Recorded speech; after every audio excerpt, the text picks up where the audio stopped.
नौकरी सर्विस नहीं मिल रही हो, बहुत तकलीफ हो,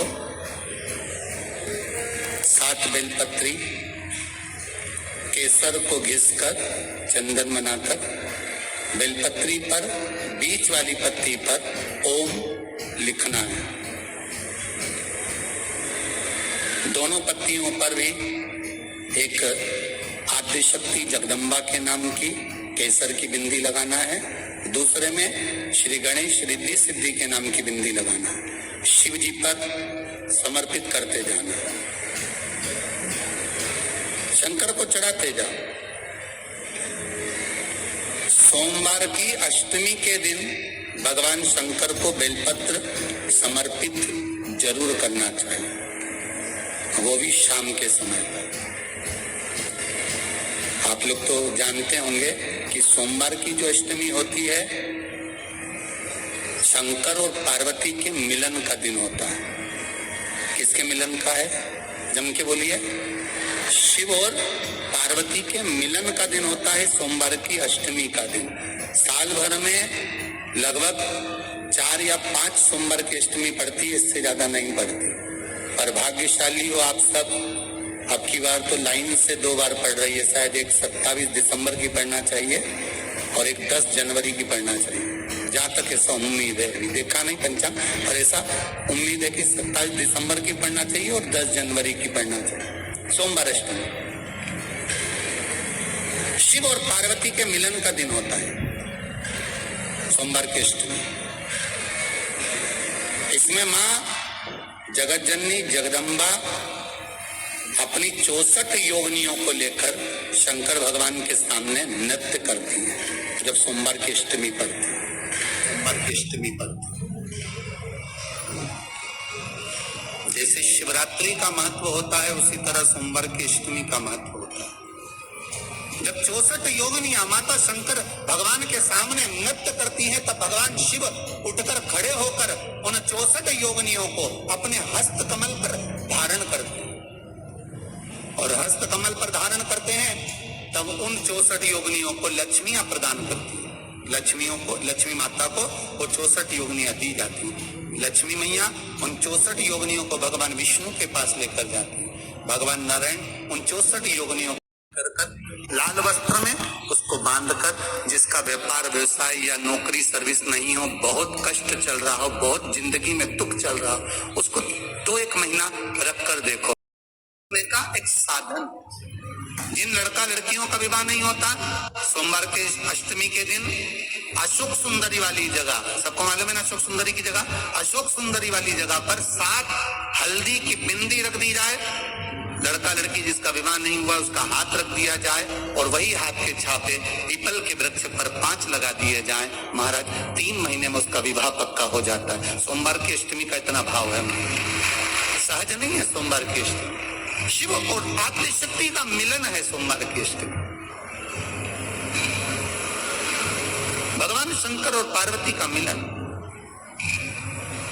ऐसी कौन सी कामना है जो शिव पूर्ण नहीं करते? बस आपका विश्वास, आप उस पर भरोसा करना तो पूर्ण करना। पूर्ण भरोसा मतलब छोड़ दिया। पूर्ण भरोसा मतलब शंकर जी के मंदिर में नारियल नहीं फूटता है क्या?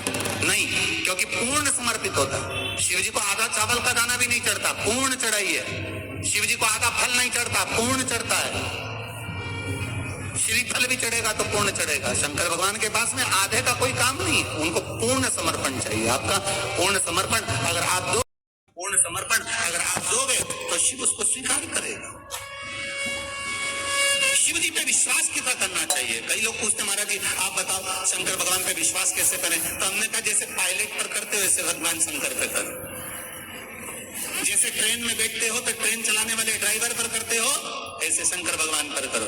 बस में बैठते हो तो बस के ड्राइवर पर करते हो, ऐसा भगवान पर करो। पायलट कैसा हवाई जहाज चला रहा है आपको मालूम है क्या? जम के बोलो मालूम है? आप तो आराम से अंदर जाके पायलट का दरवाजा बंद, वो अकेला उधर तुम इधर, अब बढ़िया चकाचक सो रहे हो। तो पायलट पर विश्वास किया कि नहीं किया कि वो कहाँ ले जा रहा है, कैसे चलाएगा, क्या करेगा? ना तो पायलट दिखे ना आगे का दिखे, तुम्हें तो बादल ही बादल दिखे।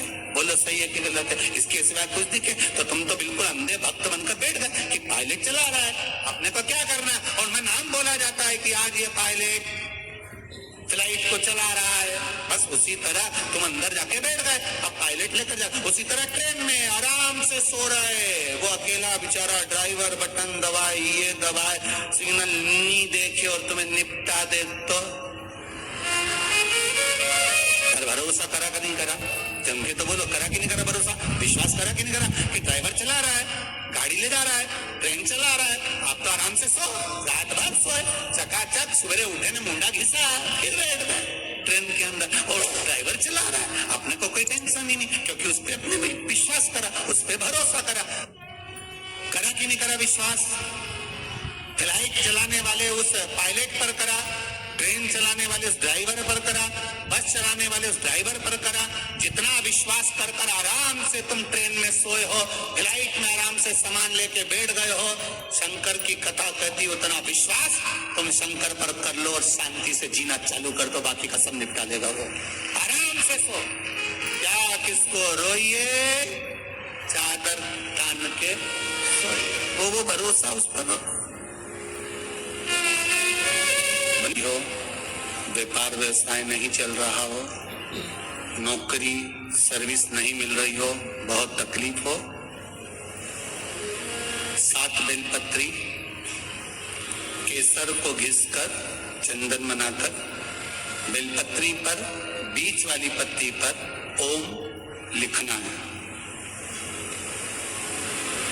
दोनों पत्तियों पर भी एक आदिशक्ति जगदम्बा के नाम की केसर की बिंदी लगाना है, दूसरे में श्री गणेश रिद्धि सिद्धि के नाम की बिंदी लगाना है, शिव जी पर समर्पित करते जाना,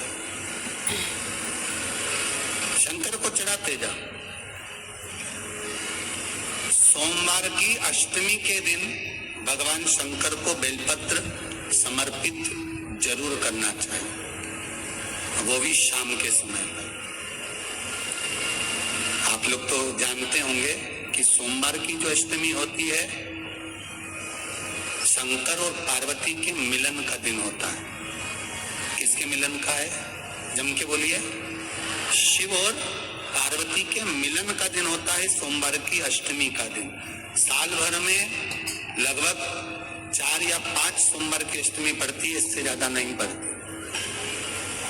शिव और पार्वती के मिलन का दिन होता है। श्री शिवाय नमस्तुभ्यम दोस्तों, कैसे हैं आप सब? आई होप आप सब अपने घर में बहुत ही अच्छे होंगे। श्री राधे आपको। तो जैसे कि यहाँ पे आपने पंडित प्रदीप मिश्रा जी की अभी सुनी है अष्टमी के बारे में, सोमवार की अष्टमी का उन्होंने कितना महत्व बताया है। और सोमवार की अष्टमी मात्र 3 या 4 बार ही आती है पूरे साल में, तो उन्होंने जो इसका वर्णन किया है उस अच्छी तरह से समझाया है।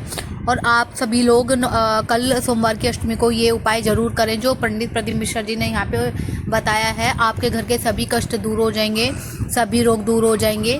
अगर बच्चों का विवाह नहीं हो रहा है तो बच्चों का विवाह भी हो जाएगा। तो सभी महिलाएं कल सोमवार की बड़ी अष्टमी है, अष्टमी में कन्या पूजन भी करें और जो उपाय साथ में बताए गए हैं उन सबको भी करें, ताकि आप जल्द से जल्द आपकी मनोकामना पूरी हो और भोले बाबा का आशीर्वाद भी मिले आपको। और